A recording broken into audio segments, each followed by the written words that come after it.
mobilizing the people and engaging in different guerrilla warfare scenarios. The troops were reinforced.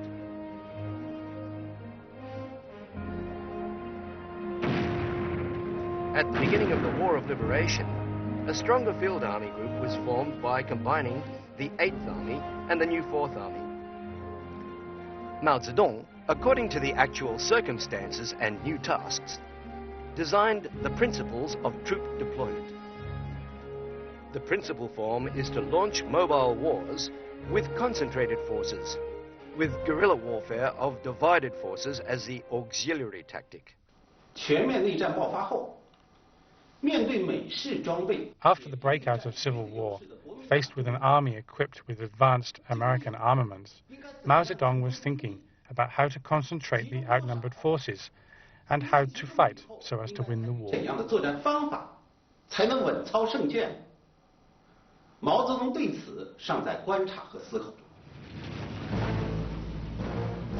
In July of 1946, the reorganized 1st Division of Hun Zongnan's army, more than 50,000 soldiers, launched an attack on Taiyue liberated area.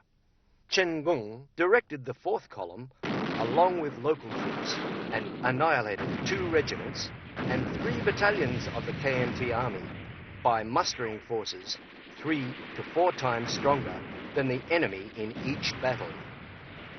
The whole battle was neatly conducted and the enemy troops were completely destroyed. Hearing the news, Mao Zedong was excited. He immediately drafted a telegram to the Central Military Commission, introducing Chen Gong's experience to the whole army.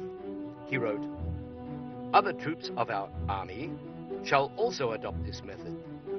For each battle, concentrate forces to attack 1 troop of the enemy army, outnumbering the enemy by 3 to 1 or, preferably, 4 to 1, so as to ensure a complete victory. I hope this method can be communicated to commanders higher than regiment level. This is extremely important." Mao had his new understanding of the concentration of forces against the main force of the KMT army. When Chen Gong's troops were fighting in southern Shanxi, wars also broke out in Hebei, Shandong, and Henan area on the south line. The KMT concentrated with a total number of 300,000 soldiers and launched assaults on the liberated zones in Hebei, Shandong, and Henan. Mao Zedong instructed Liu Boqiong and Deng Xiaoping in a telegram.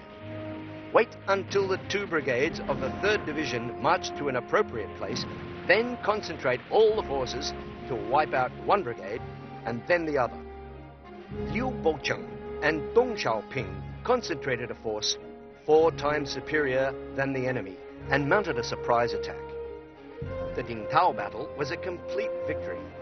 This is another example of the battle principle of concentrating superior forces to wipe out the enemy forces 1 by 1. Mao Zedong was very satisfied with the development and the result of the Dingtao battle.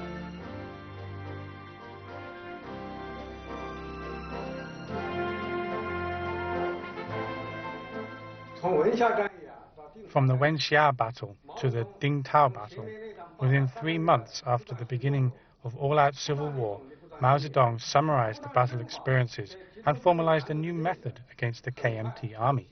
This method was concentrating superior forces to finish the enemy forces 1 by 1.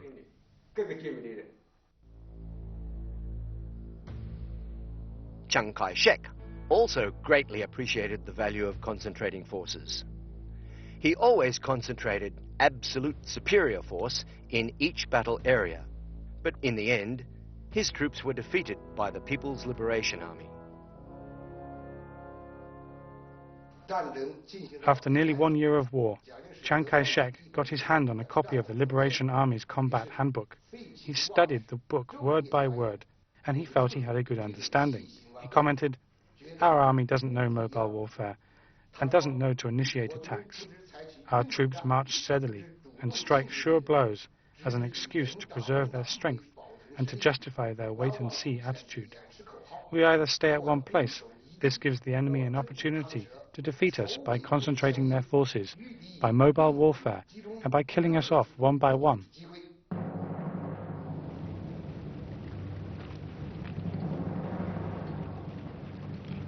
So Chiang changed his tactics immediately. In June of 1947, he concentrated 6 reorganized divisions into a shock action group. Those troops, in a dense formation on a front line, advanced towards the Eastern China Field Army. To Mao Zedong, Chiang's method of concentrated attack was far away from a victory tactic. Mao Zedong commented to the point, "This tactic is to no purpose except disturbing the villages. The flanks and rear are exceptionally weak and give us an opportunity to attack them."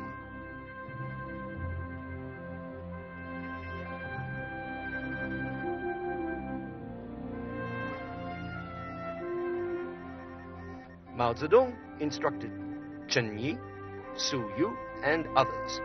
The front of the enemy has now concentrated forces. We should not employ the concentration policy. Instead, we shall divide ourselves into several routes to attack the far rear. Don't worry about their front, and don't waste forces on it.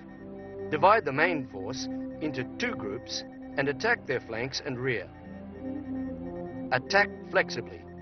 Try to wipe out 1 brigade at a time. This was Mao Zedong. Composed, calm, taking everything in his stride.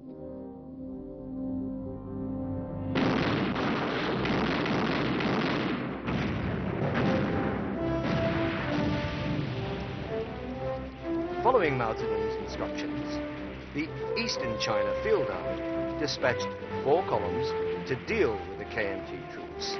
Another 5 columns attacked southern Shandong and western Shandong in 2 groups, and many of the dispersed enemy troops were killed. The rear bases of the KMT in Yanzhou and Xuzhou were also in danger. Chiang Kai-shek had to dispatch several reorganized divisions from central Shandong to reinforce his troops, but they still failed to get out of the passive position. Concentrating the forces was a powerful weapon in Mao Zedong's hands. Once in Chiang Kai-shek's hands, it became a heavy burden. The KMT Army's concentration of the forces was concentrated only on the move and was divided in fighting. The People's Liberation Army's concentration of forces was concentrated in fighting. The concentration was achieved during movement, and the enemy was destroyed during concentration. Marshal Liu Baocheng once summarized the PLA's operation practices in 2 sentences. On the outer line, the principle was divided marching, with converging attacks on the inner line, the principle being to destroy the enemy forces one by one. What mattered more was that Mao Zedong's concentration of forces and destroying the enemy one by one was based on coordination from the top down in the army. The same purpose shared by commanders and soldiers on quality and teamwork of the People's Army, on the bravery of the People's Army, and on their common hatred for the enemy. On the other hand, the KMT Army had deep-rooted internal conflicts, so Chiang Kai-shek could not really concentrate his forces. Even if he managed to concentrate the forces, they could not deliver a concerted attack. Mao Zedong transformed this textbook principle into a magic battle tactic. He said, "We can tell the whole ruling class of China that we defeated the enemy by pitting less troops against more troops. We could tell the enemy troops on the battlefield that we defeated the enemy by pitting more troops against fewer troops. It's no secret now. The enemy generally understands our habit, but they cannot cancel our victory. They cannot avoid their loss, because they don't know how we act, at what time, and at what place."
Mao Zedong lived for years in ordinary cave dwellings in Yan'an. Many of his military works came to light at this place. He delivered many important speeches besides this stone desk.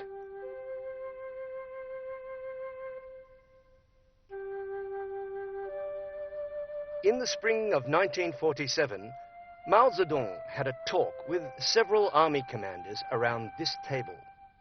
He said, "We are outnumbered by the enemy. We are poorly armed compared with the enemy.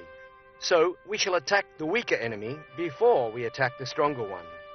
We shall attack the divided and isolated enemy before we attack the concentrated and strong enemy.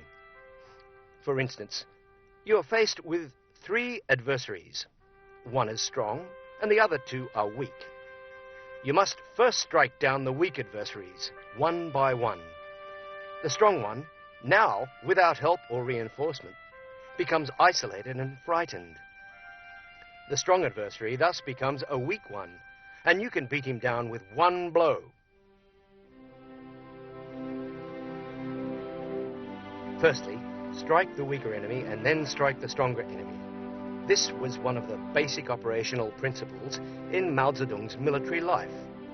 This was also one of the direct reasons why the People's Army could develop from a small weak force into a large, strong one.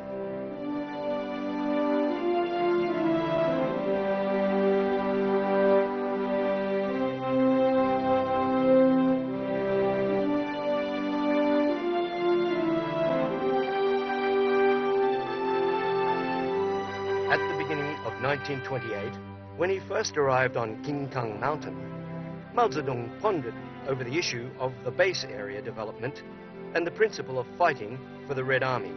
He explained the principle of army operations using a folk saying.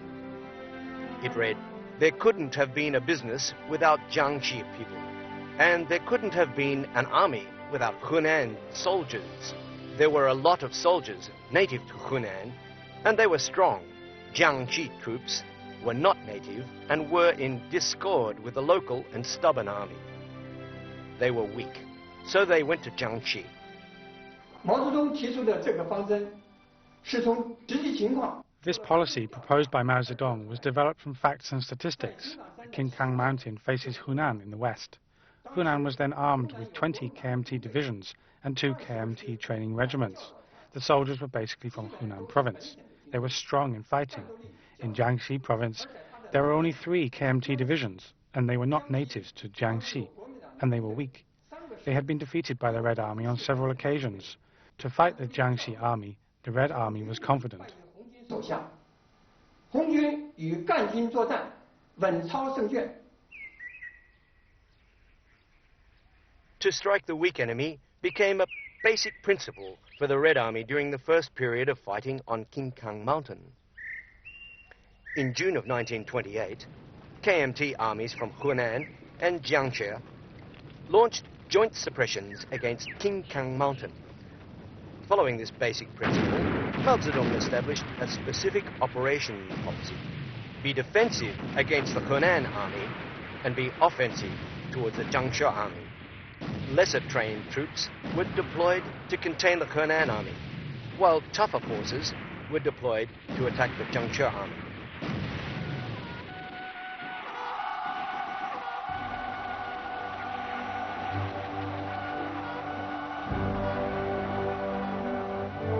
The main force of the Red Army fought against 3 regiments of the Jiangxi army on the front at Longyuankao.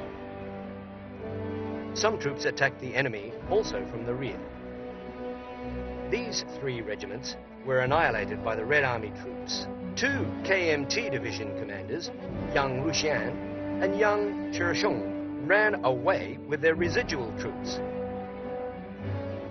在战争实践中， In battles, Mao Zedong was conscious of preservation of Red Army force. He wouldn't engage in a losing battle. The Red Army was small. In order to develop and grow, the Red Army must fight and win wars. So, the only choice available was to strike the weak enemy.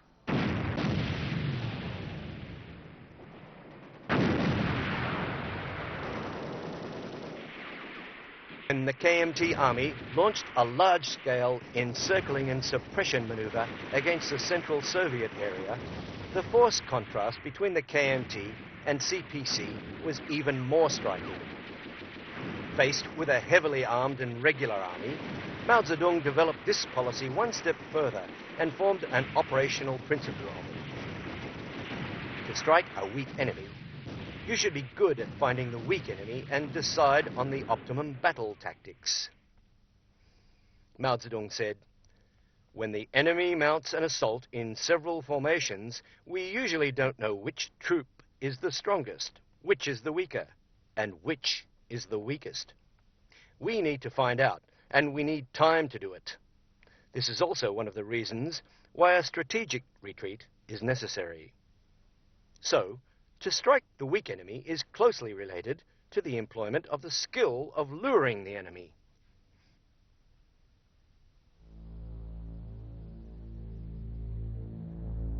In the battle against the second encircling and suppression maneuver, the KMT mobilized 200,000 troops. The Central Soviet area had several meetings at Jintang. Mao Zedong proposed to lure the enemy, to concentrate forces, and to destroy the enemy one by one.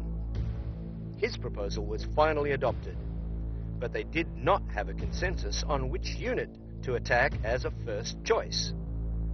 Some insisted on attacking the 19th unit, arguing that this unit had only 2 divisions and was isolated.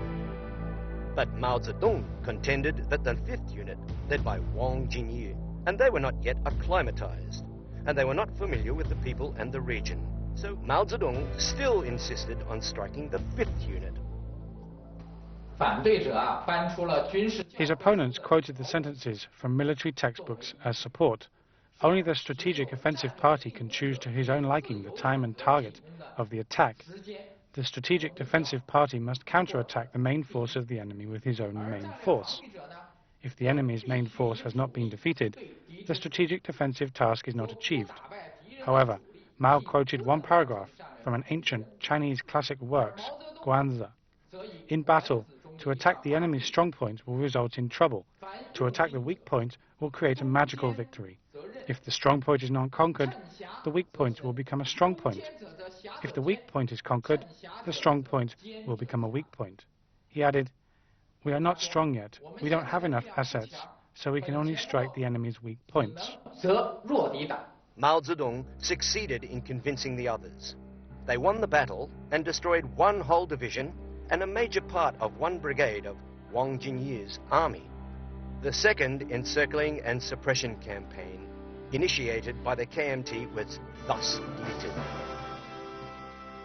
In the battles against encircling and suppression maneuvers, one of Mao Zedong's basic operation principles was avoiding the enemy's main force and firstly striking the weak points.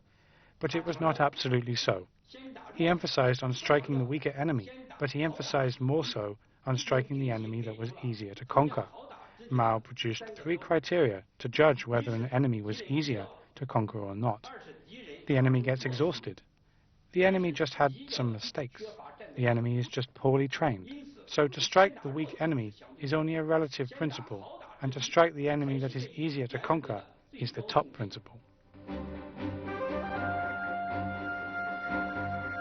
After the eruption of the National Anti-Japanese War, Mao Zedong continued this principle.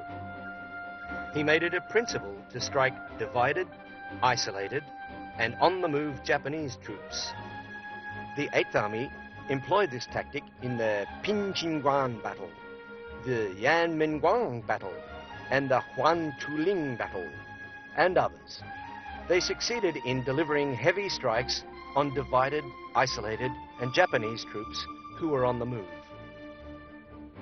When Revolutionary War broke out, Mao Zedong developed this principle even further. At the beginning of the war, the KMT army had 86 reorganized divisions. Their firepower and mobility were much better than the People's Liberation Army. So, when fighting against the main force of the KMT army, the PLA could often overpower them, encircle them, but however, could not destroy them.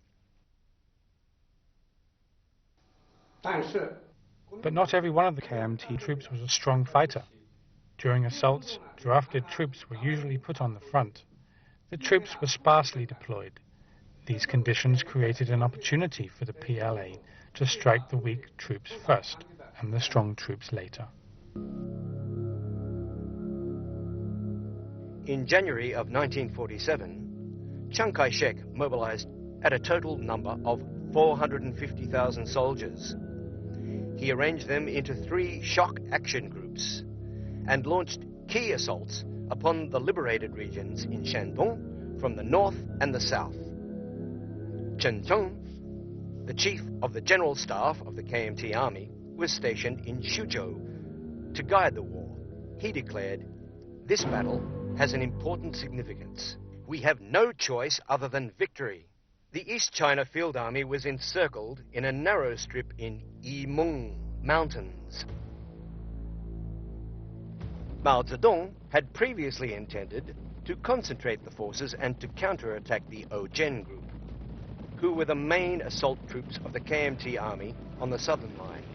He reasoned for the commanders of the Field Army.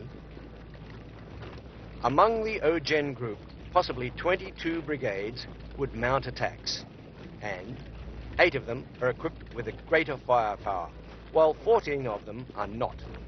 If we could annihilate these 14 brigades, we can say that we have defeated their assault. Then we could destroy the remaining 8 stronger brigades. That would be much easier. Mao Zedong demanded that the East China Field Army should wipe out 3 to 4 brigades in each battle, and to oppose their assault completely. Having learned from their own failure, the KMT mixed the strong reorganized 11th Division and the 74th Division with the weak troops. They marched on slowly. Mao's Field Army failed to directly locate the intermingled weak troops on several occasions.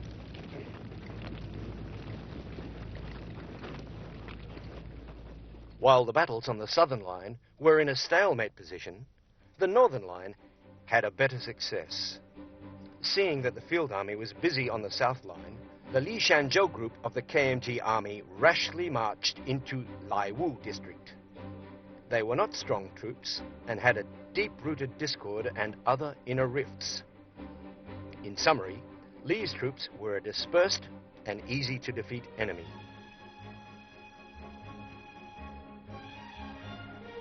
The Field Army changed their previous plan. They arranged to dispatch 1 troop to contain the enemy on the southern line, and then send the main force quickly northwards to wipe out Li's group. Mao Zedong gave his approval by telegram and instructed, for 1 week or 10 days, the main force should stay at its resting place, but assume a ready posture in wait to attack the enemy on the southern line, in order to lure the enemy on the northern line. At that time, the whole army stealthily marched northwards to wipe out Li's group. Then they withdrew the army to the south to defeat the enemy troops that had penetrated the Yimeng Mountains. In summary, strike the weak troops first and the strong troops after. Try to seize the initiative. The main force of the Field Army, marching in the night and resting in the day, crept into Laiwu district. When the KMT army noticed the movement of the People's Liberation Army, the Field Army had already sealed the area surrounding Li Xianzhou's group.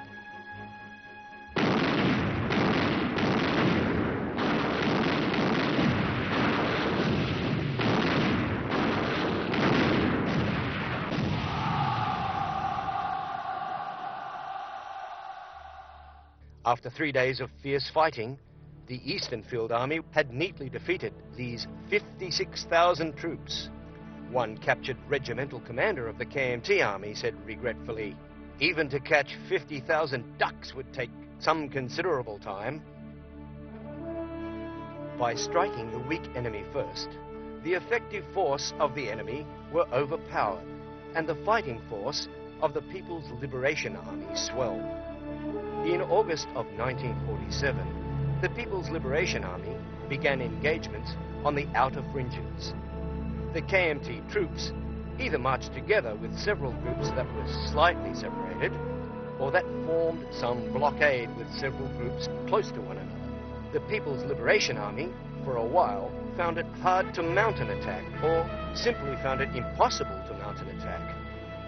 Mao Zedong formed a new fighting method of both the total destruction of the enemy and the delivery of strong attacks against the enemy should carry equal emphasis.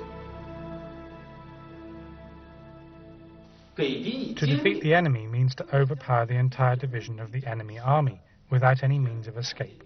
Mao Zedong pointed out, this is a correct policy when the enemy is isolated and when their reinforcements cannot come to the rescue within a short time. This policy must be followed. To deliver exterminatory attacks on the enemy means to defeat one troop of the enemy's army and then to defeat the other troops. The purpose is not the annihilation of the whole army. A quick war and a quick decision is a must, to overwhelm the enemy so that they cannot restore themselves quickly. In this way, the mortality of our army can be reduced. This policy shall be adopted when the enemy launches assaults on us from several points, and if they are in a close formation.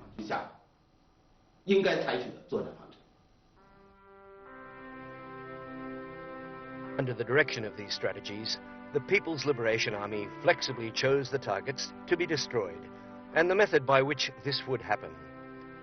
The PLA's capability became stronger still, and the scale of destruction became even greater. Strike the weak enemy first, and then strike the strong enemy, was included by Mao Zedong in 10 major principles of operation. He rephrased them as, first strike divided and isolated enemies, then strike concentrated and strong enemies.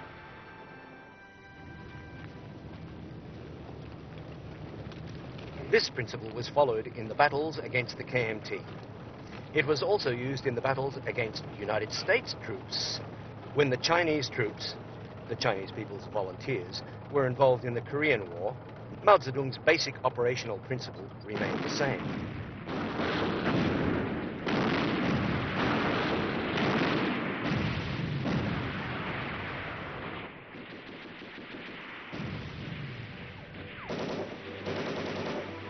Following this principle, the Volunteer Army had scored victories in 5 successive battles and had reversed the direction of the Korean War. The United Nations Army, headed by the US Army, was driven from Yalujiang River to the line of the 38th parallel.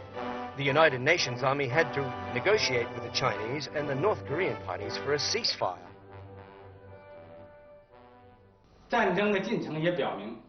The development of the war demonstrated that the Volunteer Army had certainty of victory when fighting with the weak army. The Volunteer Army got their favorable break in several battles in this way.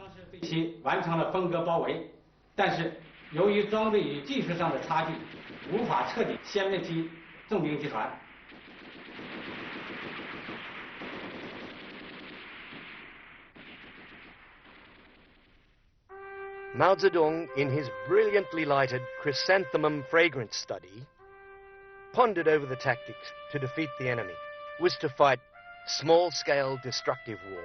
On May 26, 1951, Mao Zedong instructed Peng Dehuai by telegram, "Past battles have proven that we could barely defeat the enemy when we tried to encircle several divisions or a whole division, or even a whole regiment of the US Army in a large maneuver. In order to undermine the US Army's confidence and to achieve the final large roundup and destruction, it seems better to contain our ambitions and try to defeat only one whole battalion or at most 2 battalions in a battle. This is quite enough."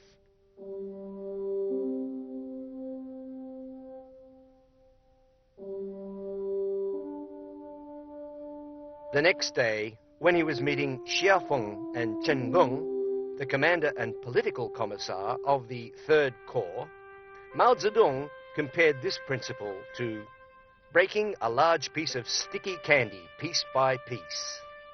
毛泽东提出的零敲牛皮糖，这是一句带有湖南特色的比。 Sticky candy is a type of candy produced in Hunan. This candy is made from rice and is very adhesive. Usually it weighs several kilograms. To eat it, you have to break it into little pieces with a hammer. Mao Zedong, a native to Hunan, illustrated in this way his operation principle in the battles against the US Army. So, breaking a large piece of sticky candy becomes an analogy of small-scale warfare.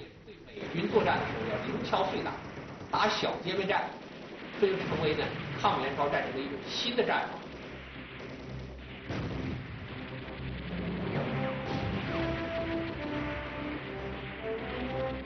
Following this principle, the Volunteer Army mounted a counterattack in the fall of 1952 on the whole front. They launched 77 assaults on 60 positions, guarded by the troops lower than the battalion position of the United Nations Army. A total number of 27,000 enemy soldiers were defeated.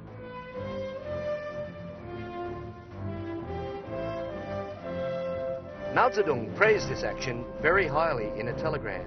He pointed out, continuing this method will certainly defeat the enemy and force them to end the Korean War in a compromising way.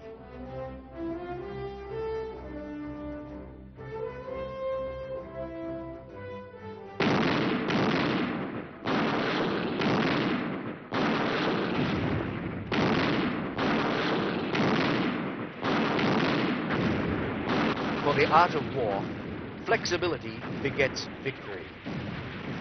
First strike the weak enemy, and then strike the strong enemy. It's easy to understand, but difficult to employ. However, Mao Zedong could employ it to perfection.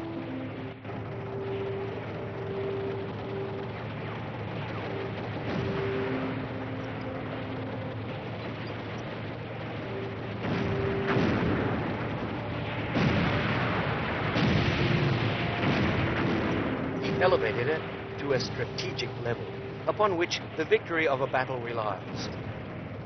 The development of the war was mastered by Mao Zedong until the ultimate victory.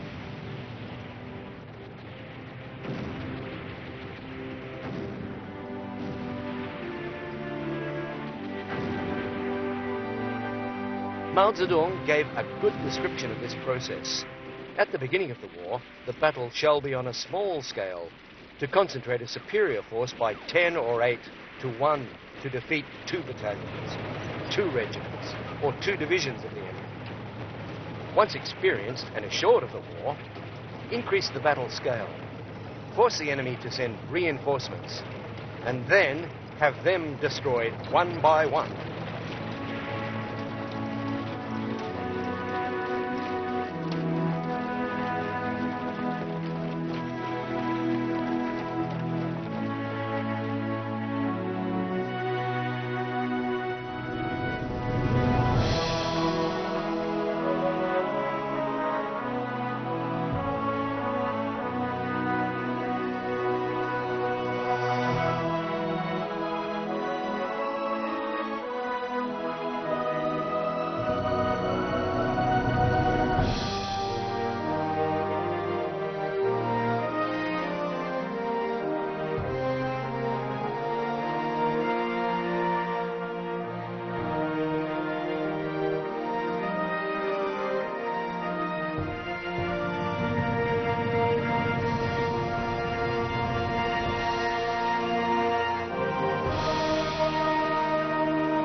In the modern history of China, the cloudy Lushan Mountain has witnessed much historic turbulence.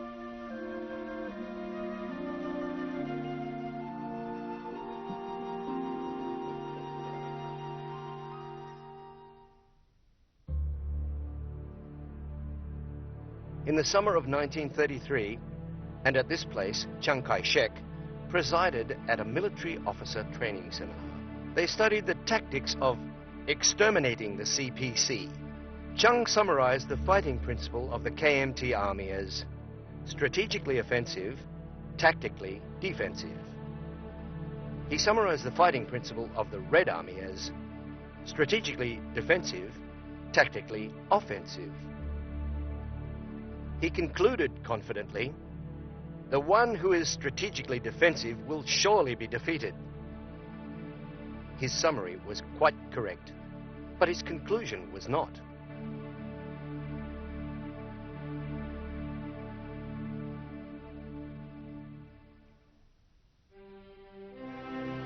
Mao Zedong's strategic defense could be qualified as protractive on a strategic level. His tactic offense could be qualified as quick, decisive in battles. Mao Zedong illustrated the dialectic interplay between a protracted war and a quick, decisive war, and had thus solved the puzzle regarding the timing of the defense and the offense of the War of the Chinese Revolution. It became an indispensable principle to the active defensive battles during the revolution.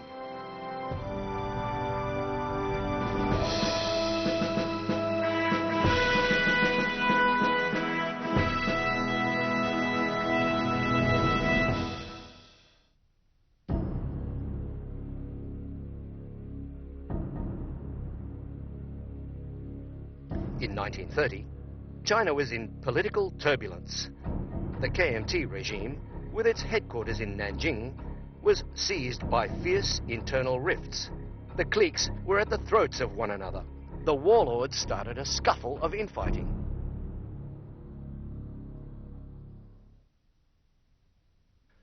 After the defeat of the Great Revolution, the CPC was thriving after going through a restoration and development stage. The small-scale armed struggles developed into a large-scale anti-KMT campaign. Many Red base areas came into existence. The main force of the Red Army was 70,000 strong, and the local armed force was 30,000 strong. The responsible persons of the Central Committee in Shanghai were very delighted at this situation and thought the Chinese Revolution was now at the eve of a grand and decisive war. They maintained it is very likely to develop into the victory of the National Revolution. So they made a military plan to concentrate the Red Army forces to attack the cities and to organize a national riot. They requested all groups of Red Army to join their forces in Wuhan. Mao Zedong, fighting hard in southern Jiangxi and western Fujian, was not overexcited by this grand military plan. He later commented, "The confidence of defeating the enemy before we eat breakfast is fine, but the actual practice of this tactic is not advisable." Mao Zedong believed the reactionary forces in China were backed by many imperialist countries. The Revolutionary War would still be a protracted one, so long as the domestic revolutionary forces had not yet accumulated enough power to break through the main front of domestic and foreign enemies. Additionally, as long as the international revolutionary forces had not yet been defeated and contained the major parts of the international forces. He knew, of course, on the issue of war, it is the same in China as abroad, in the past and at present. What is pursued is a quick decision. A protracted war is always regarded as unfavorable. But he also assured, however, in China, wars must be endured with the maximum patience and be treated with an attitude of protracted war. Most liberal of all leftist deviation wouldn't listen to this. They claimed that Mao had a regionally conservative conception and a narrow guerrilla strategy, which was hindering the development of the Red Army, and disagreed completely with the Central Committee moving in this direction. They also criticized Mao Zedong and others for peasant awareness and opportunism in politics.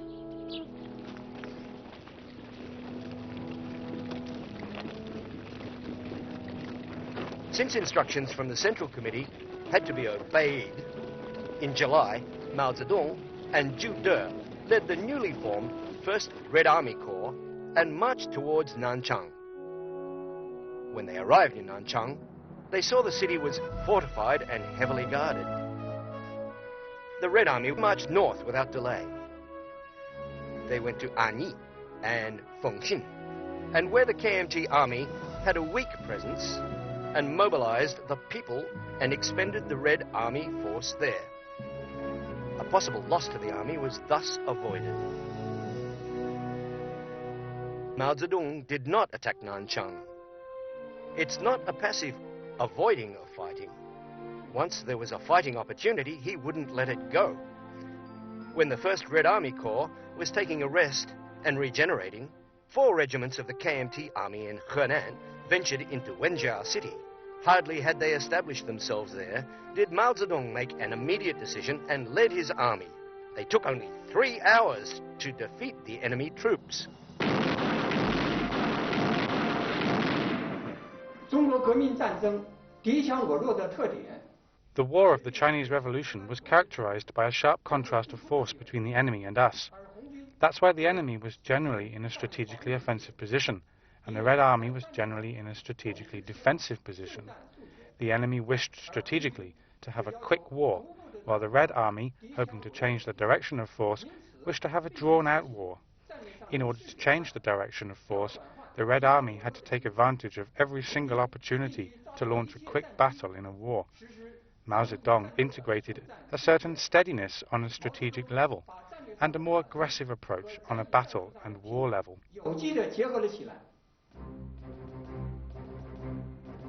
This philosophy was employed perfectly in the battles against encircling and suppression campaigns. Mao Zedong, calm and well composed, lured the enemy deep into unknown territory. He operated slowly on a strategic level and quickly on a specific battle level.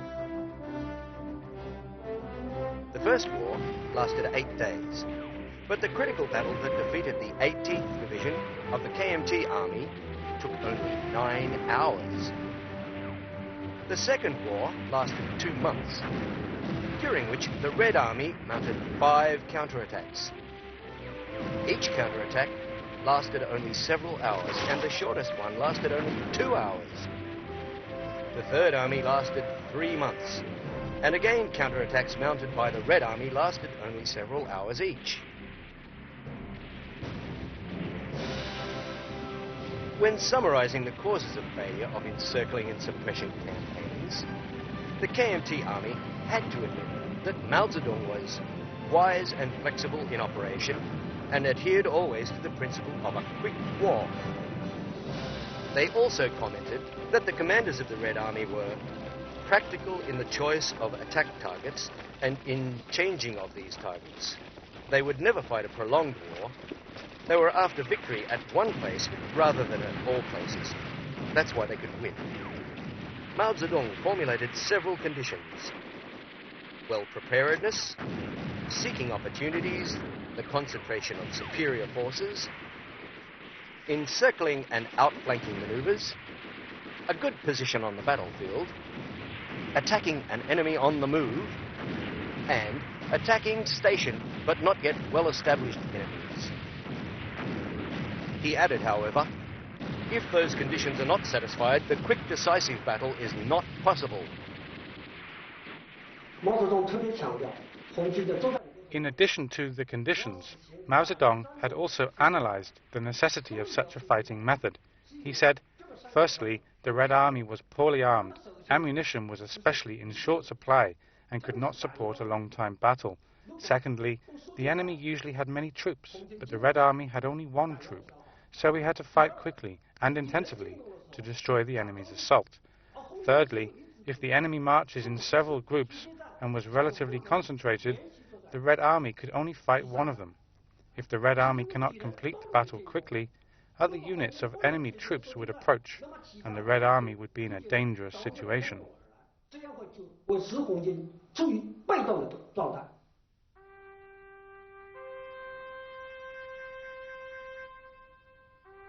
Mao Zedong first explained theoretically on protracted warfare in May of 1938, 10 months after the anti-Japanese war broke out.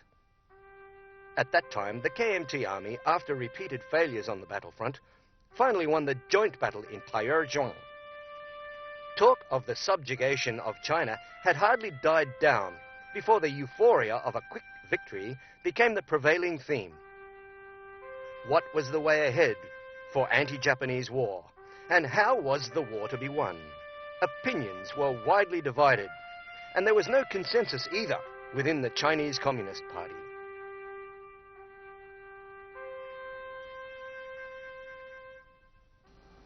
After the anti-Japanese war broke out, Wang Ming flew back from the Soviet Union.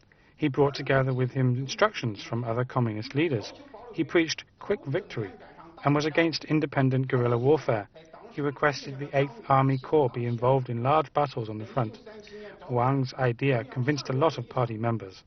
At the December meeting of the Central Committee in 1937, Mao's idea was opposed by many people. As he put it, "I was isolated." However, Mao held on to the 3 principles, namely protracted war, guerrilla warfare, and the independence of the Red Army against the anti-Japanese National United Front. To redress flawed concepts popular in the party and in China, and to boost the confidence of the nation, the party and the army, Mao Zedong wrote in the cave dwelling in Yan'an several renowned military works such as On Protracted War and Strategy Issues in the Guerrilla War Against Japan. In those works, Mao Zedong came to a convincing and clear conclusion. China will not be subjugated, and the ultimate victory goes to China. Is China able to score a quick victory? No. The anti-Japanese war was a protracted war. Mao Zedong pointed out, Japan is a strong imperialist country, but what it is fighting is an aggressive war. The war is retrogressive, savage, and not justified. China is a weak country, but what it is fighting is an anti-aggressive war. The war is progressive and justified. Strong it might be, but Japan is small and cannot support a long-term war. Weak it might be, but China is large and populous and can support a long-term war. The aggressive war by Japan will certainly meet with international opposition. Unjustified cause gets nobody's support. The anti-aggressive war by China will certainly obtain extensive international help. Justified cause gets popular support. All these factors call for a protracted war and dictated that the ultimate victory would go to China rather than Japan.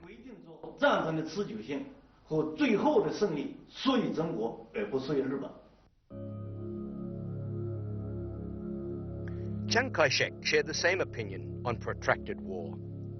He divided the war into 2 phases: strategic retreat and strategic counterattack. He was short-sighted in his battle operation, and he could not formulate any far-sighted stratagem. All his battle instructions were based on the word delaying.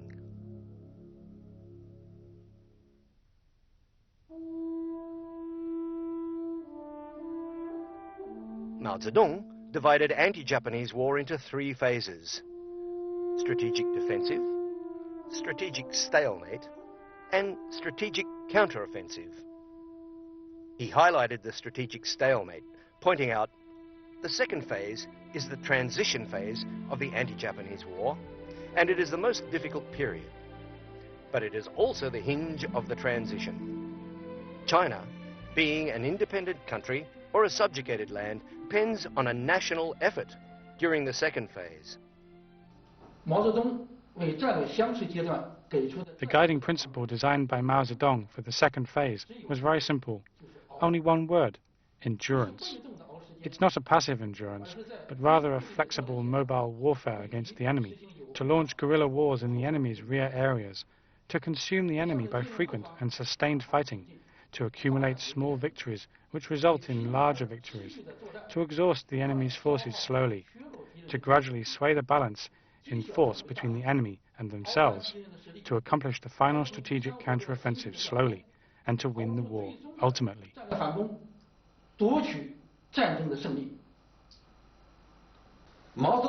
The endurance of Mao Zedong was an active strategy. He built the final victory upon the base of the anti-Japanese war, while Chiang Kai-shek's delaying was only a passive strategy. He built the hope of the counter-offensive upon the change of international circumstances and the participation of strong allied countries. Mao's word endurance and Chiang's delaying were opposing poles.